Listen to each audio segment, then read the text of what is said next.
Karibu katika habari za michezo, burudani, sanaa na utamaduni. Mimi ni Khalid Msabaha. Timu ya taifa ya baisikeli imeanza safari kuelekea nchini Kenya kushiriki mashindano ya baisikeli ya ubingwa wa Afrika yatakayofanyika mjini Mombasa kuanzia Novemba 19 hadi 23. Mwanamichezo wetu Ferdinand Shayo ametuandalia taarifa zaidi.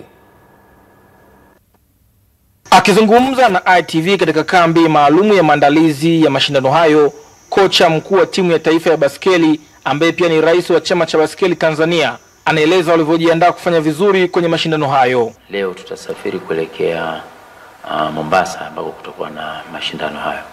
Na nini ninawaeleza wadau wa baisikeli na watu wote wanaohusika na michezo kwa ujumla wake ni kwamba tunashukuru wafadhili ambao wametufadhili. Watanzania na wanaofuatilia michezo kwa ujumla yake na BMT tunawaambia kwamba watarajie jambo ambalo halijafanyika kwa miaka yote ya baisikeli ambayo imechezwa Tanzania.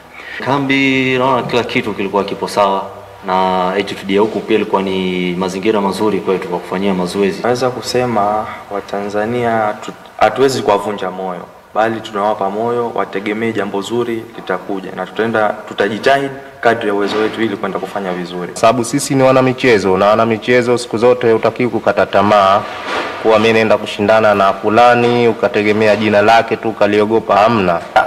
Mimi ni Ferdinand Shayo wa ITV.